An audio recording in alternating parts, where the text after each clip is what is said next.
Olá pessoal, boa noite. Boa noite. Hoje dia 26 de março de 2025 e estamos nós novamente aqui com as lives semanais, continuando a passar informações que eu acredito que sejam de grande utilidade para muitas pessoas. Hoje essa live não é só para as mulheres, como eu costumo fazer, os temas talvez sejam mais direcionados para as mulheres, que é um dos meus grandes focos de trabalho para a saúde da mulher, menopausa, mas hoje eu acho que quando o assunto é colesterol, eu acho que ele é pertinente para ambos os sexos. E infelizmente também para as muitas crianças, né? Então, eu gostaria que vocês prestassem bastante atenção em tudo que eu vou dizer. Pode ser que algumas coisas vão de encontro a talvez informações que vocês tenham tido até o momento, mas como vocês sabem, eu sou nutricionista, funcional integrativa, e para que eu possa me intitular dessa forma, eu tenho que estudar muito. E muitos conceitos que nós tínhamos antigamente, há anos atrás, hoje já foram por água abaixo. Então, por isso que a gente, como profissional da saúde, precisa se atualizar, precisa estudar para poder estar aqui e falando o que de fato tem de mais recente, de mais atual, de mais verdadeiro, né, em relação aos temas que eu abordo. E no caso de hoje vai ser sobre colesterol, mitos e verdades. Bom, quero que vocês fiquem bem à vontade para poder me questionar quando for preciso, tá? Eu sei que muitos de vocês devem ter dúvidas com relação a isso. E a Valdenice já fala, quando o LDL é alto e o HDL também, tem que tomar medicação? Bom, tudo isso, calma que nós vamos entender tudo. Eu vou ter que passar uma parte introdutória para depois eu ir para a prática, para ir para alimentação, para ir para suplementações e tudo mais. Vocês sabem que como nutricionista, eu não posso prescrever medicamentos, né? O meu tratamento consiste tanto preventivo ou tratamento curativo, quando o paciente já tem a doença instalada, na alimentação, estratégias nutricionais, estratégias de suplementações nutricionais, propostas de mudanças de estilo de vida que venham em direção, de forma cada vez mais personalizada, a prevenir e tratar o problema instalado. Então, eu não posso falar sobre medicamentos, tá? E nem prescrevo medicamentos, ok? Então, vamos lá. Primeiro, eu quero dizer para vocês que colesterol é um lipídio, né? Ele tem uma forma molecular diferente de gorduras. Lipídio é diferente de gorduras, muito embora haja uma grande confusão a esse respeito. Ele é um esteroide e ele é importante para a nossa saúde, porque se não fosse importante, como é que Deus ia fazer nosso organismo, na verdade, produzir colesterol, uma molécula que seria perigosa para a gente, né? Isso não procede. Então, o colesterol em maior quantidade, 70% a 75%, é formado pelo nosso fígado. O restante provém da nossa alimentação. Mas o colesterol, ele exerce grandes funções, importantes funções no nosso organismo, para a nossa saúde. Então, é importante que a gente saiba que é um lipídio que nós fabricamos, que é importante, que vai agir sobre vários aspectos. Vocês sabiam que o colesterol, ele forma as membranas das nossas células? Todas as membranas são formadas de colesterol? Vocês sabiam que nós precisamos do colesterol para formar os sais biliares que tanto nos ajudam a digerir as gorduras? Vocês sabiam que o colesterol, ele também ajuda na absorção das vitaminas lipossolúveis A, D, E e K, né? Que ele é importante para a formação de hormônios como testosterona, estrogênio, progesterona, importante para a formação de neurotransmissores. Ele é importante para fazer nosso cérebro funcionar. Nosso cérebro é formado por gordura e também por colesterol. Então, por aí vocês já podem imaginar que o colesterol não é tão ruim quanto as pessoas pensam. Agora, lógico que eu vou explicar para vocês quando ele se torna um bandido, quando ele se torna nocivo e por que ele pode se tornar esse bandido que todo mundo acha que, de uma forma geral, ele é. Então, por aqui vocês já estão sabendo que o colesterol não é tão ruim quanto parece, tá? Então, tudo isso é importante para a gente poder ter de forma plena, né, tudo funcionando, todas as estruturas, os hormônios, sais biliares, neurotransmissores. Então, também ter baixa quantidade de colesterol, será que é interessante? Será que é legal eu baixar demais meu colesterol? Sem contar que eu tenho que também saber avaliar as frações de colesterol. Eu tenho que saber avaliar que eu tenho o LDL colesterol, e aí a gente tem vários ainda LDLs, mas vamos falar de uma maneira geral, né? Que é uma lipoproteína que tem uma densidade mais baixa, um HDL, que é uma lipoproteína que tem uma densidade mais alta, um VLDL, que é muito baixo. Então a gente tem as frações dele. Então quando a gente vai olhar um exame laboratorial, eu também tenho que saber analisar como estão essas frações. Será que meu colesterol total, que é formado por essas 3 frações, ele está alto porque eu tenho um HDL bom, que é o que a gente chama de colesterol bom, ou porque o meu LDL está alto? Eu preciso também saber disso. Né? Então, essas avaliações têm que ser feitas e jamais a gente pode avaliar um exame só pensando também no perfil lipídico. Eu preciso analisar, e vocês vão saber quais são os outros exames que têm que estar em conjunto para a gente fazer um link, saber o que está acontecendo no organismo daquela pessoa. Por quê? Porque o LDL colesterol, esse temido colesterol, o dito colesterol ruim, ele pode se aumentar no nosso corpo numa situação de perigo. Muitas vezes é isso que acontece. Então, será que o colesterol, ele é uma causa, ele aumenta, então ele é a causa dos problemas, é porque aumentou o colesterol? Ou ele é um sintoma decorrente de um perigo que o organismo está vivendo? Será que ele não se aumentou porque eu tenho uma inflamação crônica de baixo grau? Será que ele não se aumentou porque eu estou na menopausa? E quando você tem oscilações hormonais, falta de hormônio, como ocorre durante a menopausa, na transição hormonal, eu tenho um aumento do LDL, eu tenho uma redução de HDL. E outra coisa, quando eu tenho resistência insulínica, que é aquela condição que a gente tem uma insulina alta, meu corpo tem uma inflamação por conta dessa insulina alta, eu posso também alterar o meu perfil lipídico e aumentar o colesterol.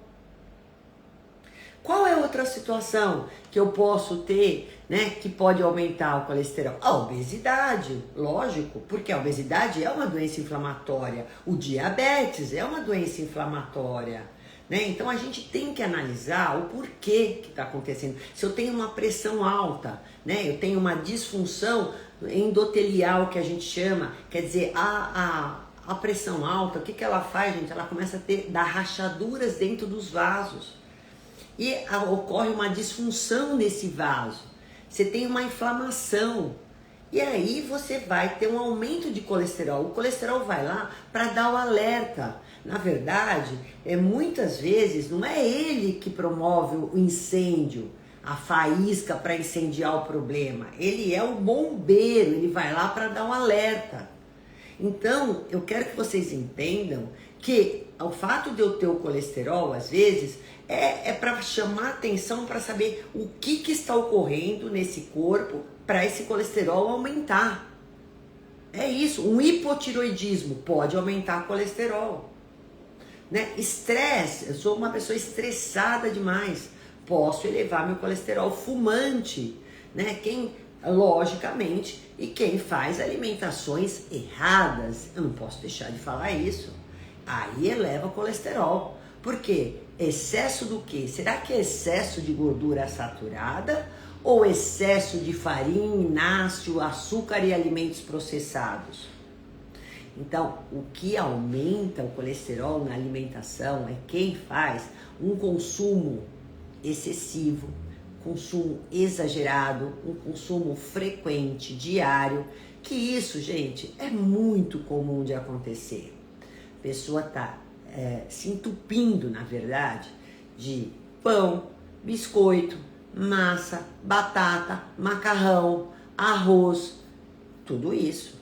E fora isso, frituras. Então o problema tá nesses óleos vegetais. Aí eu concordo de falar que tem esse tipo de gordura que é inflamatória e essas gorduras é que culminaram inclusive com aumento de doença cardiovascular.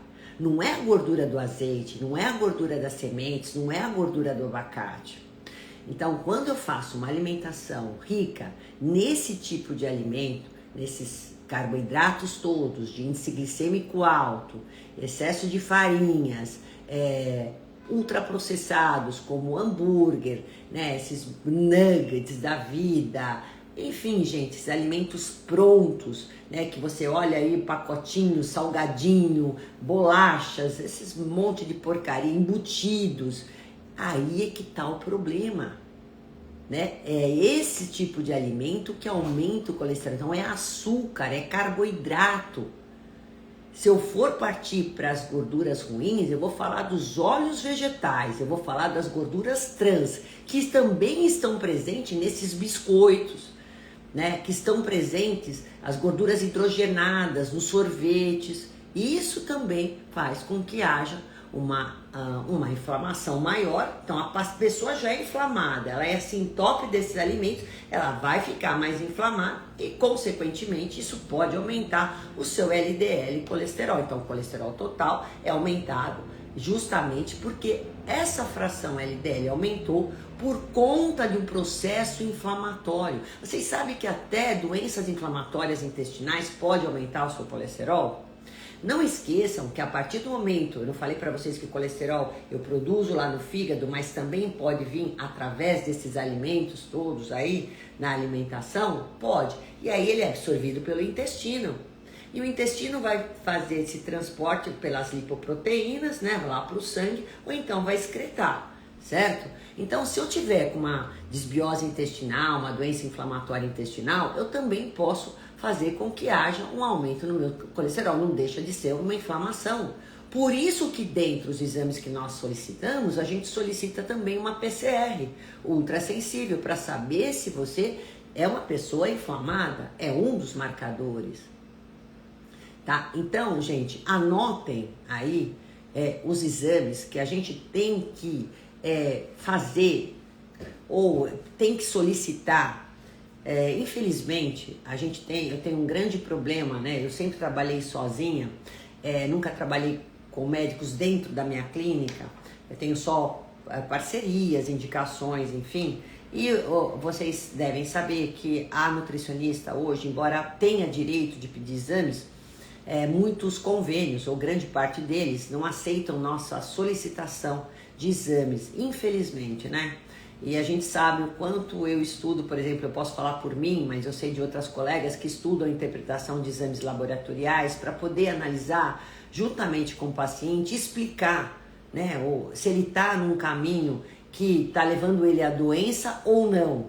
E dentre os exames que eu tenho que pedir para o meu paciente prescrever, e às vezes até de uma forma até que me constrange, fazer com que o paciente tenha que solicitar por um médico, transcrever o meu pedido, mas eu peço geralmente, gente, para a gente analisar tudo isso, não só o colesterol e frações, mas o PCR ultrassensível, resistência insulínica, hemoglobina glicada, níveis insulinêmicos, insulina de jejum. É importantíssimo, eu não vejo isso de praxe, de rotina os médicos pedirem.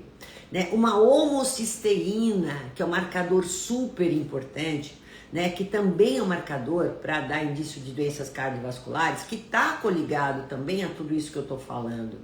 Né? Então, esses exames têm que ser solicitados. A apolipoproteína 1, a apolipoproteína B, a relação entre ApoA e ApoB.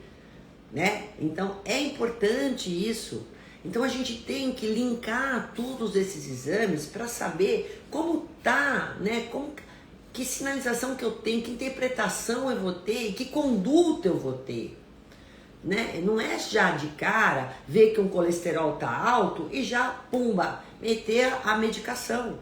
Que é lógico, se toda a solução para o médico é dar a medicação, porque é isso que ele estuda na faculdade, né? Ao menor indício de aumento de colesterol total, de LDL, eles já colocam, né, a rosuvastatina, estatinas de uma forma geral, que é o medicamento mais comum que os médicos prescrevem para reduzir o colesterol. Mas será que eu já preciso tomar medicação se eu tiver um colesterol alto, diante de tudo que eu estou explicando para vocês? Será que eu não tenho que saber o que está levando esse colesterol a aumentar? Quantos e quantos casos eu já atendi aqui, que o paciente vem e fala, doutor, eu não quero tomar medicação. É a primeira vez que aumentou o meu colesterol. Ela está numa transição hormonal, ou está inflamada, ou tem uma disbiose, ou está com hipotiroidismo. E foi essas as causas que aumentaram o colesterol dela. E aí, se eu tratar esse problema de base, o colesterol vai descer. Isso é consequência. Entendem isso? Então, eu acho que assim, a medicação não é que não é devida, mas tem que ser uma ferramenta, uma arma para ser utilizada, dependendo para quem, mas tem que corrigir o problema de base. E o problema de base se corrige com alimentação, com mudança de estilo de vida, gente. Como que a gente melhora todo o perfil lipídico, inflamatório, resistência insulínica com alimentação? Sabe o que eu penso às vezes? Que os médicos não acreditam na disciplina de vocês.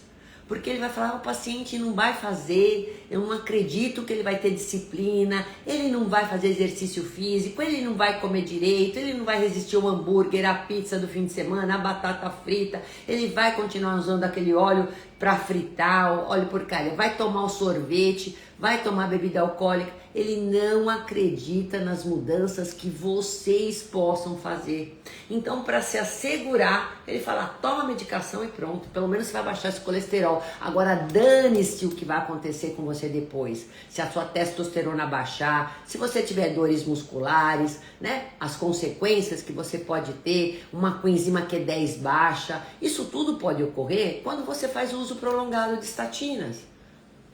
Né? Agora, ele não está preocupado com o que pode ocorrer, né? Porque, na verdade, a gente tem que gastar muita saliva, educação nutricional, que também não é dever do médico, talvez. Ele tem que encaminhar para um nutricionista e falar, olha, seu colesterol está dando elevado, então eu investiguei, tem isso, vai cuidar dessa alimentação. Se o médico nem estudou para isso, ele tem que ter um nutricionista a tiracolo, né? Para poder estar a gente orientando o paciente. E será que todo mundo que tem colesterol alto eu trato do mesmo jeito? Lógico que não.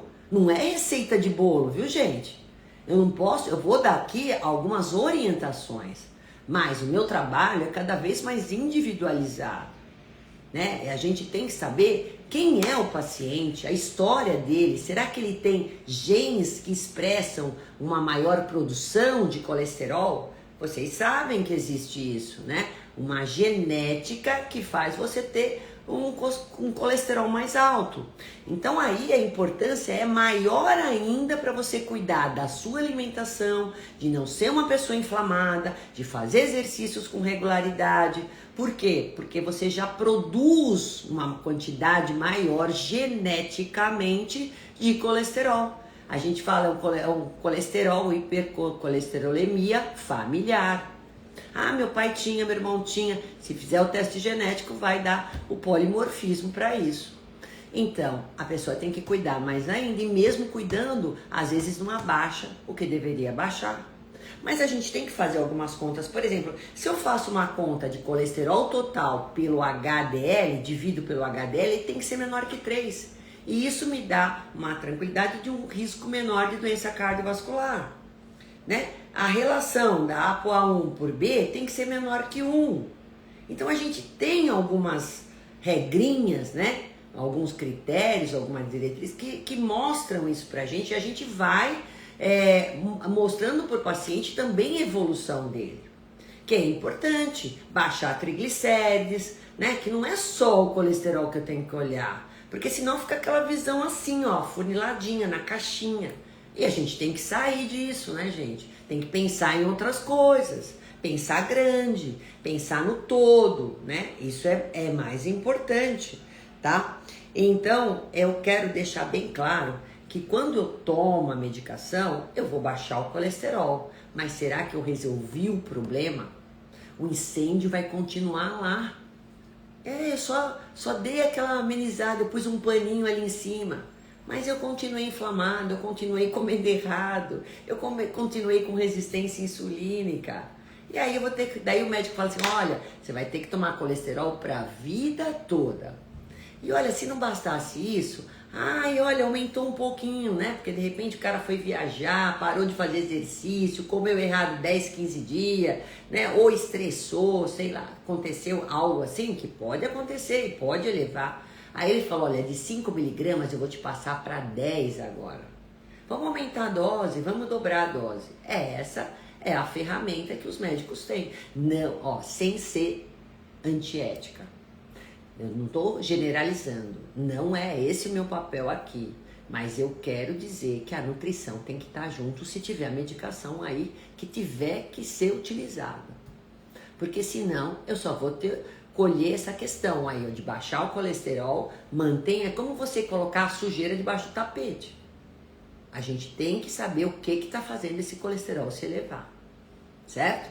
Trabalhar muito isso. Deixa eu ver se tem perguntas aqui para mim. Aqui a Solange já falou que meu triglicérides está abaixo de 76, sim, tá bom, 76. Aqui a Valdenice fala, batata doce, mandioca, inhame, arroz, pode quem tem colesterol alto? Mas tudo controlado. Pode, mas você não precisa comer um montão. Não precisa, mas fruta também é boa, assim como as raízes. Mas então eu posso comer 5, 6 porções de frutas ao dia? Posso comer aí uma batata doce? Pode comer uma? Não, não pode. Tem controle. Cada pessoa tem que ter controle da quantidade necessária para suas necessidades. Por isso que não adianta só falar, é a dieta do Mediterrâneo, que é a dieta que mais pode ajudar para baixar o colesterol, a dieta cetogênica ou a dieta paleolítica, enfim. A gente tem que saber que mesmo utilizando essas estratégias, o jejum intermitente, eu tenho que individualizar.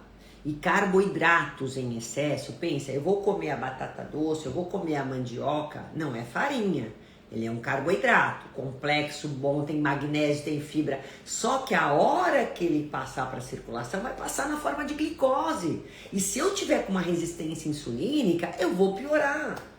Então, posso comer batata doce, inhame e tudo mais que você falou, Valdenice? Posso, mas eu vou comer numa quantidade adequada, junto com uma alimentação que vai me dar umas vegetais, fibras, vitaminas, minerais, gordura, proteína. Aí eu vou comer um pedaço de carboidrato. Eu não tô falando para vocês tirarem de vez o carboidrato. Lógico que depende. Depende se eu tiver com uma resistência insulínica muito, muito grande, né? Depende como eu tiver de insulina. Então, posso até falar por um tempo, eu vou restringir bem, vou fazer uma dieta bem cetogênica, vamos dizer assim. Mas, na maioria das vezes, eu não sou radical assim, só que a gente vai combinar esse carboidrato de uma forma que você vai comer esse carboidrato bom, mas numa quantidade adequada e combinada com fibra, proteína e gorduras boas. Aí sim sem problemas. A mesma coisa fruta, né? Hoje mesmo recebi uma paciente que estava pensando dela ter feito, tá fazendo o máximo. De manhã, antes do treino, eu como um prato de fruta picadinha. Mirtilo, framboesa, abacate, banana, mamão. Gente, e aí? Só porque é fruta dá para comer assim? Não, não pode. Isso vai virar... A frutose vira glicose também. Nada em excesso vai te fazer bem. E é isso que vocês têm que entender. É equilíbrio. Equilíbrio na fruta, equilíbrio na raiz, equilíbrio em tudo. E, inclusive nas gorduras boas, como o azeite de oliva, como o abacate, como as nuts, que são as castanhas, as nozes, sementes, tudo isso, que são gorduras boas, que são indicadas para quem tem colesterol alto. Porque efetivamente esses alimentos, eles vão reduzir, melhorar o seu HDL, vão diminuir a inflamação. Então esses alimentos são legais, né? Diminuem risco de doença cardiovascular, pelo excesso do LDL oxidado. Por quê? Porque eu tô tendo essa inflamação, esse estresse oxidativo, né? Então esse LDL, quando se oxida, ele que vai formar, né, essas placas de ateromas nas artérias. É ele, junto com outras gorduras, junto com cálcio, que inclusive, gente, essa calcificação que ocorre dentro quando você vai fazer um exame, né, que a gente tem um score de cálcio para saber quanto você tem de calcificação aí dentro das artérias. A natureza é tão sábia que ela faz essa calcificação nessas placas de gorduras que tem aí dentro das artérias, que aumenta o risco de doença cardiovascular, justamente para essas placas se estabilizarem e não ocorrer aí uma deslocação delas e ocasionar uma doença cardiovascular, um infarto, um AVC, enfim. Então, é um outro exame muito importante para vocês fazerem, score de cálcio. Mas é lógico que daí eu já entro em exames mais específicos do cardiologista. Um teste ergométrico, isso tudo, um eletrocardiograma, né, uma angiotomografia coronariana. Mas aí a nutricionista não pode pedir isso, porque é exame específico. Mas deve ser avaliado pelo seu cardiologista. Se ele vai prescrever uma estatina para você, ele tem que também pedir esses exames para poder saber, sabe, montar uma avaliação adequada, um painel bacana para poder falar, você vai tomar isso com essa quantidade por tanto tempo, volta aqui, nós vamos avaliar novamente. Não é para o resto da vida, tá? Então, gente, isso tudo eu tinha que falar para vocês porque é importantíssimo a gente falar e esclarecer todas essas condições, tá?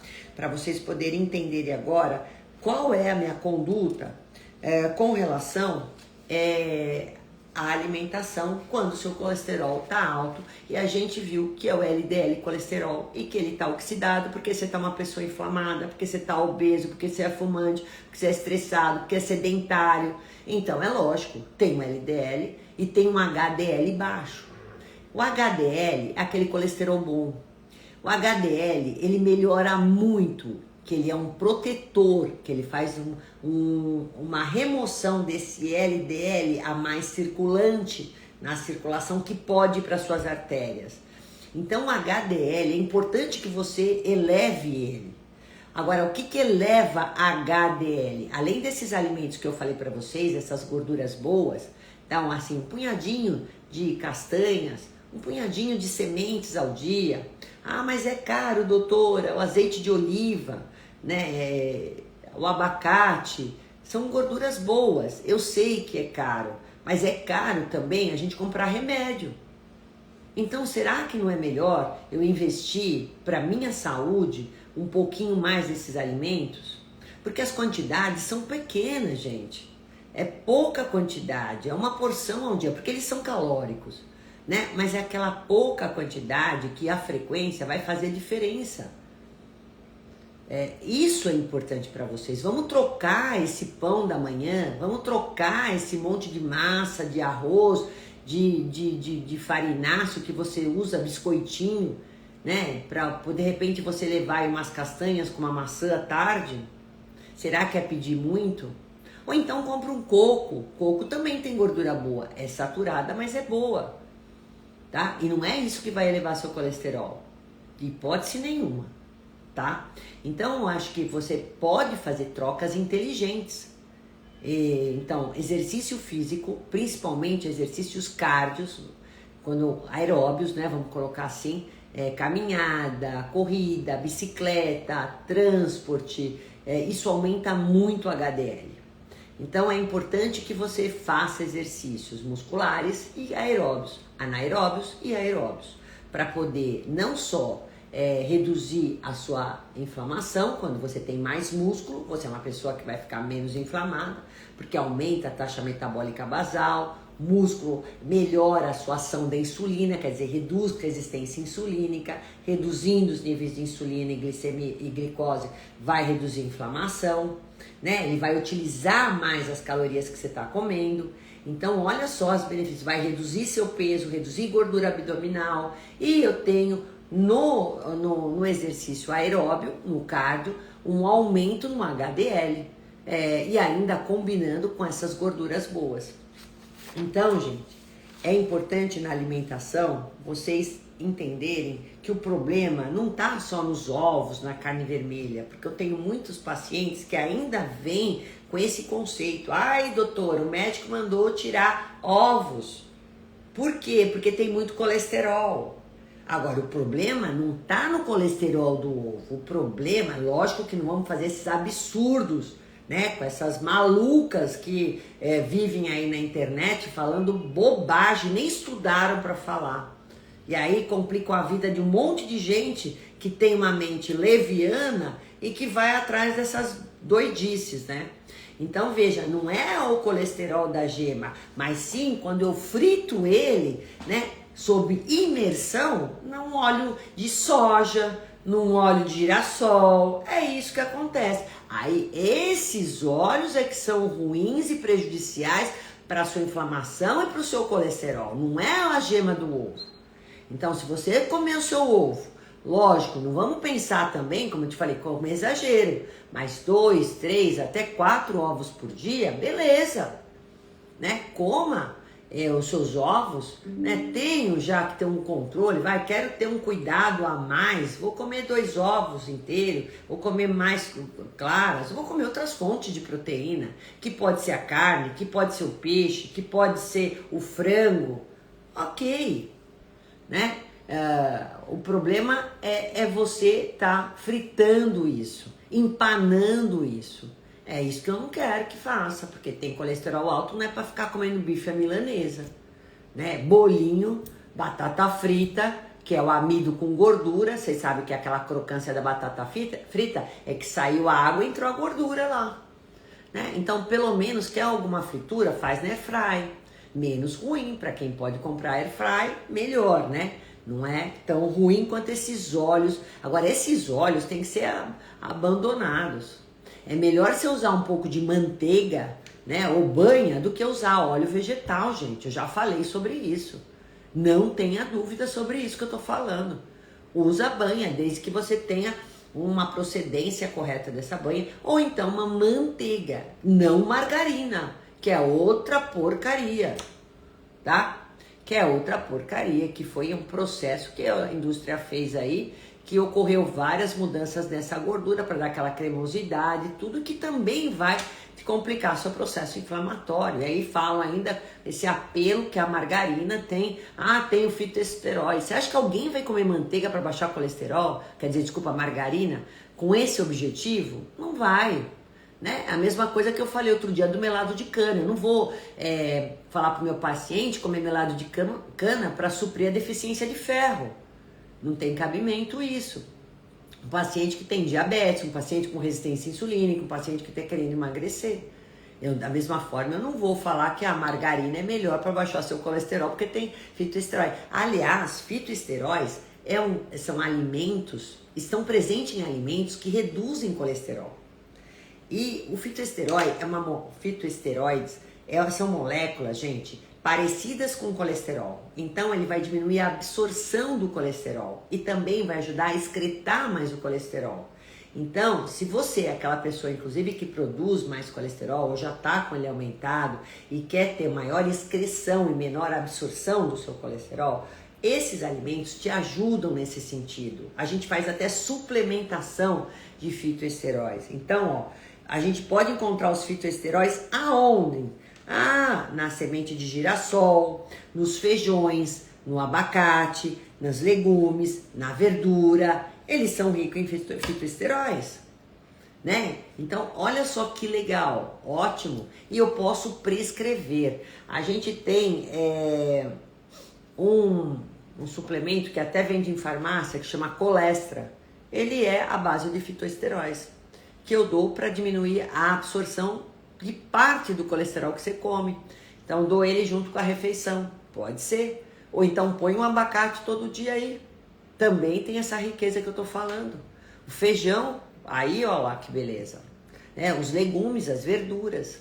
Além disso, quais outros alimentos que também reduzem o colesterol? O farelo de aveia. Ele também ajuda a excretar colesterol. Uma colher de sopa, 30 gramas de farelo de aveia é rico em fibra. E os estudos demonstram que entre essa quantidade, 15 a 30 gramas, seria uma quantidade adequada. Uma, duas colheres de sopa ao dia. Lógico, eu vou falar dos peixes de água fria, que também são ricos em ômega 3, maravilhosos, né? Então, peixes geralmente pequenos, peixe de água fria, de água fria que tem mais quantidade de ômega 3, o arenque, a cavalinha, né? O salmão, ele não é pequeno, mas não o salmão de cativeiro, esse não tem ômega 3. A sardinha, maravilhosa. Coloca a sardinha na tua alimentação, põe azeite de oliva. Isso fica muito bom. Pode fazer um patê de sardinha. Gente, maravilhoso. Vocês já comeram patê de sardinha? Pode comprar a sardinha ou in natura, ou aquela em lata. Escorre bem aquele óleo, põe azeite bom, bastante salsinha ou coentro e come isso, rico em proteína, em ferro, ômega 3, maravilhoso. Então, ó, farelo de aveia, sementes, castanha, nozes e amêndoas, todas que vocês puderem comprar. Mas não comprem a granel, eu não aconselho, tá? Porque o risco é grande de contaminação. Linhaça, eu já falei, azeite de oliva, já falei. Também, lógico, o chá verde, porque o chá verde, ele tem uma ação antioxidante, é muito importante também. Então, como eu falei, quem tem colesterol alto é porque também está com estresse oxidativo. Ele age como um excelente antioxidante e é barato, né? Assim como a gente pode estar entrando com a laranja, come aquela casquinha da laranja que é rica em pectina, que é uma fibra também boa para baixar colesterol. Então, quando você comer a laranja, come ela com aquela casquinha branca. Não é para tirar a casquinha branca, não, tá? Maçã também é um poderoso antioxidante rico em quercetina, super antioxidante, que também vai te ajudar. Gente, eu tô falando de alimentos que não só abaixam o colesterol, mas também diminuem a inflamação, diminuem a oxidação. Aí eu posso falar da cúrcuma, posso falar do gengibre, posso falar da canela se você tiver uma resistência insulínica. Lembra que eu falei que o colesterol alto está coligado? Ele é um sintoma desses tipos de disfunções. Então, eu posso montar essas estratégias para vocês com esses alimentos. Você pode estar consumindo esses alimentos também por conta de abaixar o seu colesterol. Isso vai agir a seu favor, né? Deixa eu ver se eu tenho... Vou falar dos suplementos, mas deixa eu ver se eu tenho perguntas aqui, porque eu só estou falando. E às vezes, né? A Valdenice também perguntou se a alimentação estiver ok e na menopausa estiver alto devido ao estradiol, mesmo fazendo reposição. Alguma coisa está acontecendo, né? Então, assim, a gente sabe que a queda estrogênica pode aumentar o LDL. Então, precisa ver se essa reposição está sendo feita adequadamente, se os níveis de estrogênio estão adequados, se você não está com doença inflamatória intestinal, se você não está com resistência insulínica, que é muito comum na menopausa. Tem algum fator que está aumentando, se não é uma desbiose que está te levando a aumentar o seu colesterol, então tem algum fator que tem que ser investigado, tá? Cristina, Solange, ai doutora, pede esses exames. Solange Rodrigues. Marta, para mim ficou mudo, sem áudio. Ah, é? Gente. Oi, Marcos. Tudo bem?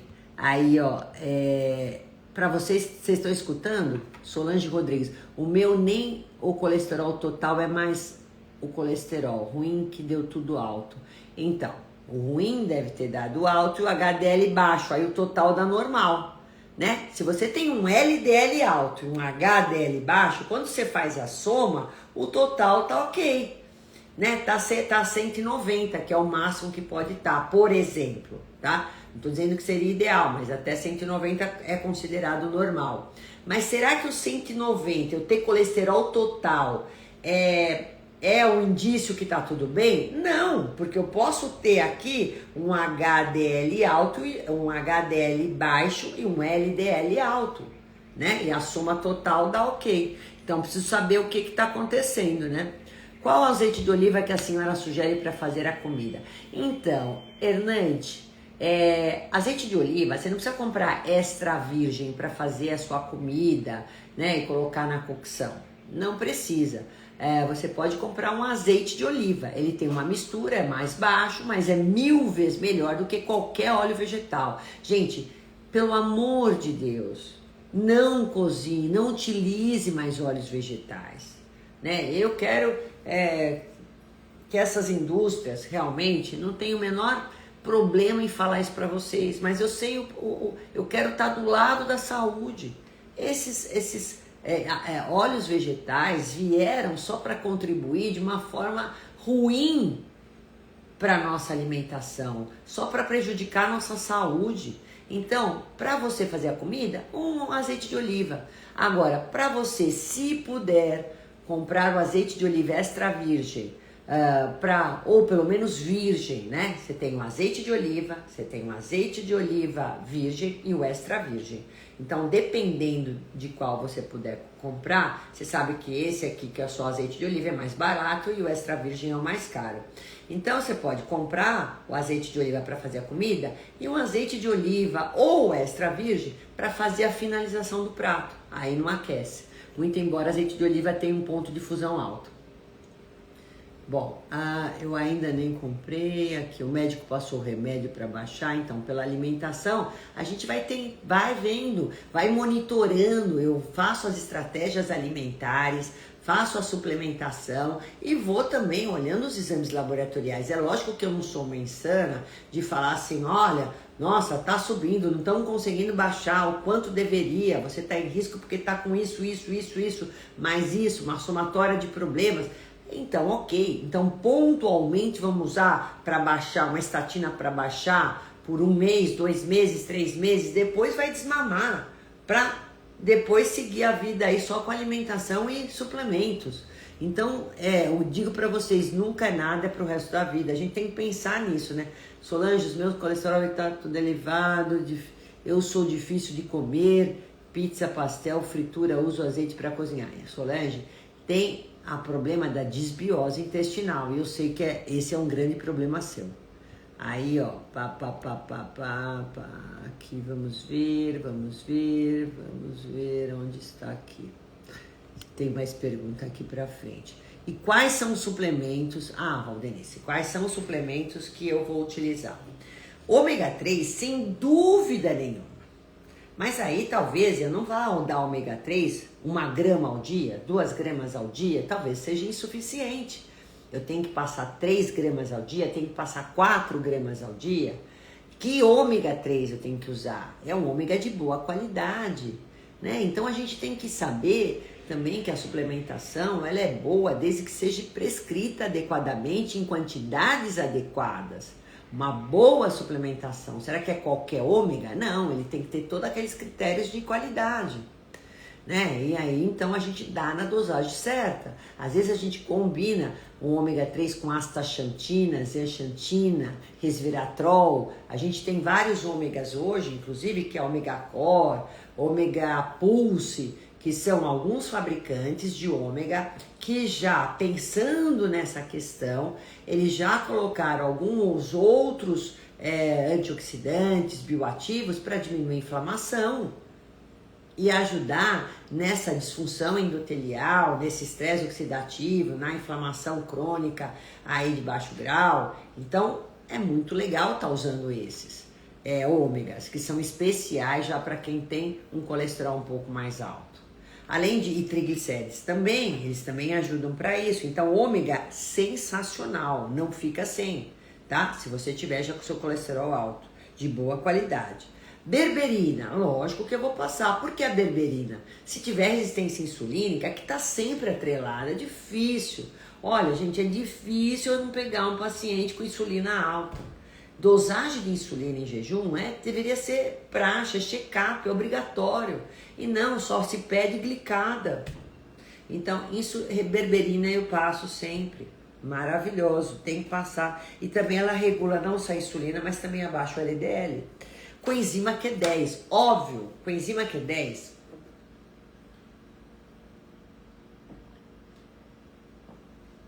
Água, né? Porque eu falo muito. Bom, a coenzima Q10, ela é muito importante porque ela melhora a função da mitocôndria. Mitocôndria é uma organela que vive lá dentro das células que é responsável para produzir energia, tá? Nós produzimos coenzima Q10, ela está nos músculos, inclusive principalmente no músculo cardíaco, ela é de fundamental importância para nós. As fontes maiores na alimentação de coenzima Q10 geralmente são proteínas animais, na carne vermelha.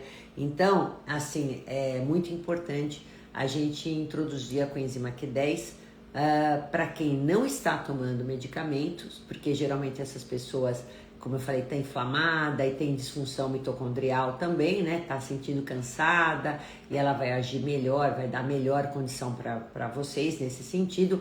Mas para quem toma civastatinas, estatinas, enfim, ela é importante, porque quando a medicação entra para baixar, né, os níveis de colesterol, ela também vai baixar a coenzima Q10. A redução do colesterol e a redução da Q10 é a mesma rota, vamos dizer assim. Então, o remédio vai agir tanto para baixar o colesterol, LDL, como também a coenzima Q10. Então, por isso, para quem toma estatinas, a gente faz a prescrição obrigatória de coenzima Q10. E para quem tem aquelas inflamações, aquelas dores musculares que causa também como um efeito adverso das estatinas, a gente passa não só coenzima Q10, mas também magnésio. O magnésio de malato, o magnésio bisglicinato eu não passo, mas mais o de malato é um magnésio muito bom para a gente usar para essas dores musculares, tá? Então, ou quelado, né?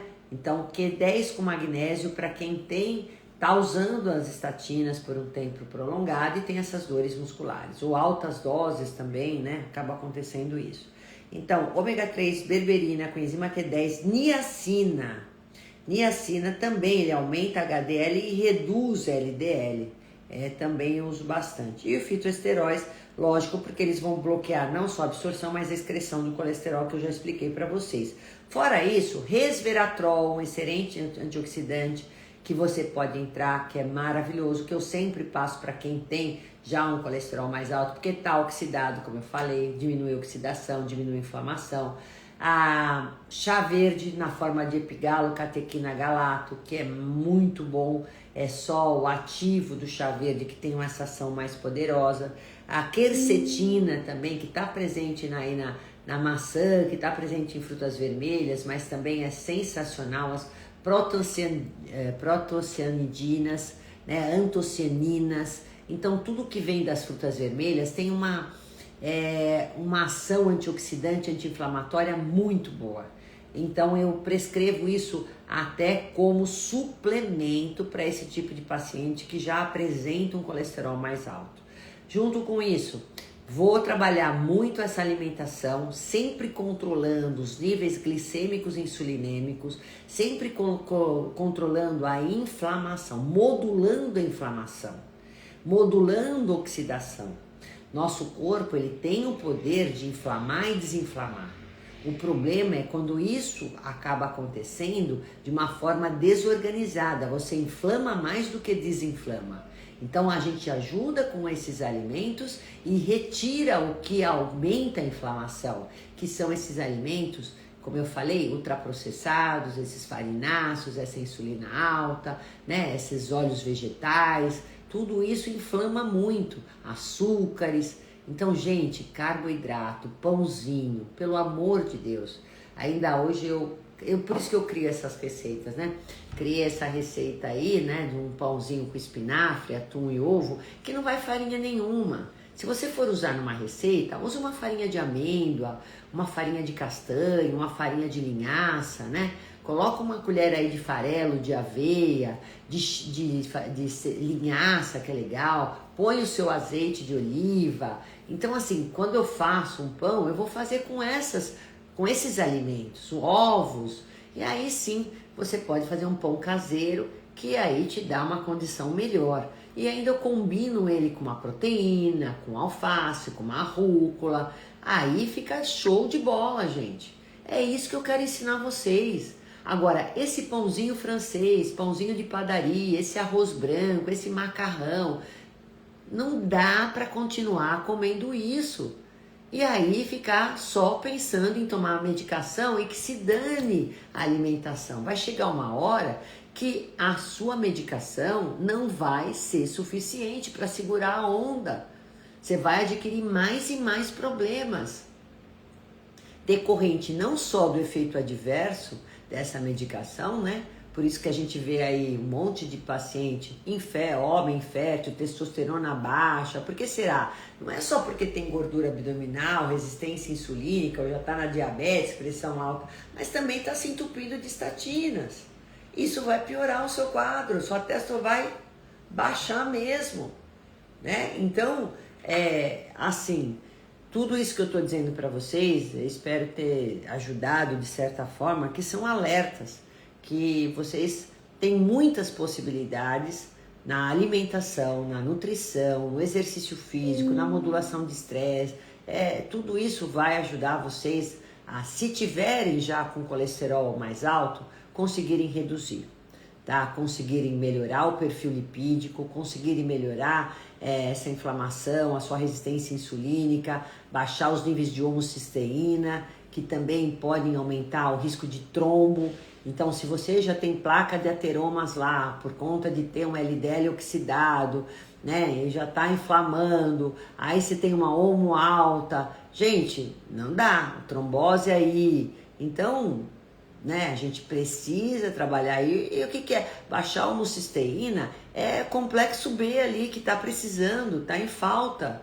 E aí você toma omeprazol, aí você toma o glifage também, baixa B12, baixa todo o complexo B, né? Tá com a B9, que é ácido fólico baixo, porque não come vegetais.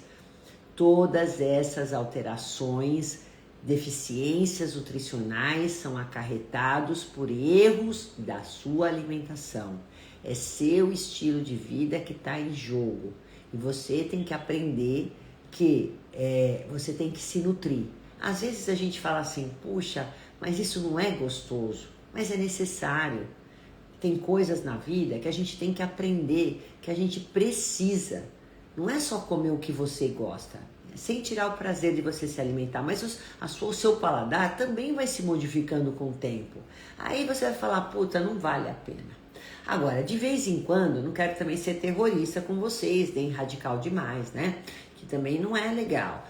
De vez em quando, doutor, eu quero comer a pizza. Mas será que precisa ser a pior pizza? Aquela pizza com calabresa, aquela pizza com presunto, aquela pizza com catupiry, bem recheada de gordura, de sódio, né? Porque ali tem sódio pra caramba, gorduras ruins, e ainda tem aquele farináceo legal da massa, né? Aí o refrigerante para aumentar mais o açúcar, ou aquele adoçante ruim que vem nos refrigerantes inofensivos que vocês ainda pensam que são, né?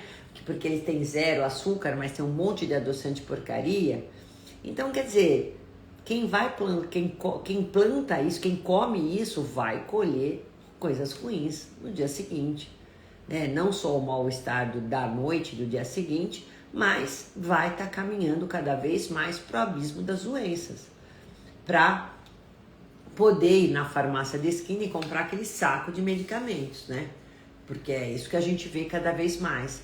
Então, o que eu penso, né? Quanto mais a gente sabe, né? Quanto mais a gente estuda, mais a gente aprende, mais a gente vê que a ciência da nutrição, a ciência de uma forma geral está evoluindo para a gente poder ter mais conhecimento, mais base para poder ajudar, ter mais saúde, com mais qualidade de vida por mais tempo. Eu vejo que muito ainda a população tem que aprender, que está indo muito ainda na contramão, tá? Que tá difícil para colocar em prática, porque a gente sabe também da avalanche que vem de divulgações, de marketing das empresas alimentícias, né? Com essas divulgações incríveis que elas fazem, né? Deixando as pessoas alucinadas com relação a uma alimentação, né? Viciadas, melhor dizendo, a uma alimentação cada vez mais ruim, lixo. É lixo, gente. Eu falo isso para vocês porque a hora que você come, na sua boca pode te dar um monte de prazer, né? Pode te contemplar, dar uma recompensa com talvez um momento de vida que você está vivendo, ou mesmo porque a sua paladar está para aquilo. Às vezes você escolhe o alimento para compensar uma depressão, uma ansiedade, um estresse. Mas a hora que você engole, esse alimento só vai fazer estrago no seu corpo, só vai te prejudicar. E como se daqui para baixo não fosse seu corpo. Lembra que seu corpo é sua morada. E você vai ter que ficar com a sua morada e cuidar dela até o último dia da sua vida, ou melhor, até quando Deus quiser. Então, pensem em tudo que eu falei, né? Comecem a mudar as compras da sua casa, geladeira com mais vegetais, com mais legumes, com frutas, que devem também ser controladas. 3 porções ao dia tá ótimo, né? Com proteínas boas, magras. Olha os peixes, coma mais peixes, né? Frutos do mar, o frango, a carne, os ovos, né? Isso tudo não tem problema. Os feijões, os grãos, né? É melhor você comer mais feijão do que mais arroz. Arroz é puro amido. O feijão tem ferro, tem proteína, tem mais fibra. O grão de bico, a lentilha, a ervilha. Comecem a comer mais isso, né? As castanhas, nozes, amêndoas, abacate, azeite. Então, quando você enriquece a sua alimentação com isso, esquece um pouco esse pão, né? Você vai ver que a sua vida vai mudar. E pro melhor, eu tenho certeza disso, gente. E para essa live ficar salva, eu vou ter que parar por aqui. Espero ter ajudado todos vocês que estiveram aqui presentes, né? A audiência foi bem bacana, gostei de ver. E espero deixar... Aqui, ó, peraí, deixa eu ver se tem alguma coisa... Tem um minutinho aqui, ó, de repente tem mais pergunta aqui, ó. A Nazaré fala, eu tô tomando Civastatine, quero uma marca de ômega 3 miligramas, você pode falar. Então, tem diversos ômegas hoje bons. A gente tem da Pura Vida, tem da Essential Nutrition, tem da Vital Atman, são todos ômegas de excelente qualidade, da Vitafor. E é lógico, para quem já tem colesterol alto, 2 gramas talvez seja pouco, né? Mas para mim poder te dar isso certo, eu preciso te avaliar, não só com relação à prescrição de ômega 3, mas um todo. Espero que vocês também entendam, né, gente? Porque o que eu faço nas lives dar orientações, dar alertas, mas só passando em consulta presencial online, que vocês têm todos os meus contatos lá na bio do meu Instagram, e aí sim vocês vão estar tendo toda a orientação individualizada, né? Não é para todo mundo que tem colesterol alto que eu vou passar a mesma coisa. Depende do todo, tem que ter essa visão funcional integrativa. Um beijo no coração de cada um de vocês, viu? Boa noite, espero ter ajudado. Fiquem com Deus.